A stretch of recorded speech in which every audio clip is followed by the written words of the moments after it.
Good morning. It's 10 o'clock. I'm Clifford Chu, and it's time for the Easy News on ICRT. The TAIEX opened up 8 points this morning from yesterday's close at 84.29 on turnover of 1.5 billion NT. The Siling District Court yesterday sentenced the former manager of a coffee shop to death for the February murder of an elderly couple in New Taipei's Bali district. Xie Yihan was charged with murder, attempted fraud, burglary, assault, and forgery. Dubbed the Murder Cafe case, Xie allegedly drugged and stabbed to death Haijian University assistant professor Zhang Cui-ping and her husband, Chen Jingfu, before dumping their bodies in the Damshui River. Prosecutors say the murders were related to a failed extortion attempt. Taipei health authorities yesterday seized over 300 kilograms of beef imported from the United States that potentially contains a banned leanness enhancer. Officials say the meat was seized from Mayful Foods, an importer accused of providing the tainted beef to the Yuan Shao restaurant chain. The move follows revelations the imported meat contained zelpaterol. Health officials say they will now begin inspecting U.S. beef imports on a batch-by-batch basis.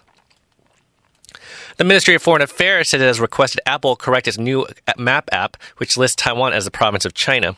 According to ministry officials, the new app lists the island as a Taiwan province, China, in simplified Chinese characters. Ministry officials say the label does not match reality and degrades Taiwan. Former Vice President Lian Cang says he hopes that there will be no political interference in a case involving his daughter, Arlene Lian. Speaking following revelations that a company for which his daughter was a major shareholder faces an investigation for using experimental obesity drug, Lian said he has every confidence in his daughter's handling of the case. The statement comes 2 days after reports surfaced that a product marketed by Gene Herbs contains the unlicensed drug. A local travel writer has been killed after being hit by a bus in Australia. Taiwan's representative office in Australia says Ling Ya Ruo was hit by a tourist bus Sunday while cycling near Alice Springs. Ling appeared frequently on local television to share her travel stories. U.S. President Barack Obama says he plans to review the operations of America's National Security Agency amid allegations that U.S. intelligence has been monitoring the communications of foreign leaders.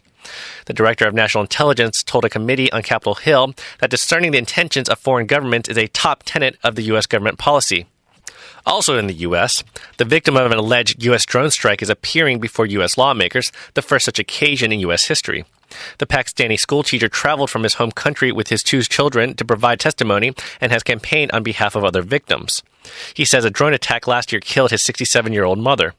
A small group of lawmakers is now calling for a thorough review of the use of drones. The judges presiding over the trial of nearly 36 members of Egypt's Muslim Brotherhood stepped down after security agencies refused to let the defendants attend the courtroom sessions. The move represents a pushback from within the establishment over the trial's conduct. Those being tried include ousted President Mohamed Morsi and group leader Mohamed Badi. Morsi is refusing to appoint a lawyer to represent him in the trial, which is due to start on November 4th, because he does not recognize the tribunal or the political system in place since his ouster. Both trials are centered on charges the defendants incited deadly violence. Israel has begun releasing the second of 4 batches of 26 Palestinian prisoners. The move is part of a deal for the resumption of peace talks. 5 prisoners are being released in Gaza, while the other 21 are being sent to the West Bank. Those freed were all convicted of murders and had been spent 19 to 28 years in prison. And finally, looking at the weather across Taiwan, we can expect partly cloudy skies and occasional rain across much of the north, with a high of 29 in Taipei, and mostly clear skies in the center and south, with a high of 30 in Taichung and a high of around 29 in the Kaohsiung area. Current temperatures are Taipei 26, Taichung 24, Kaohsiung 26.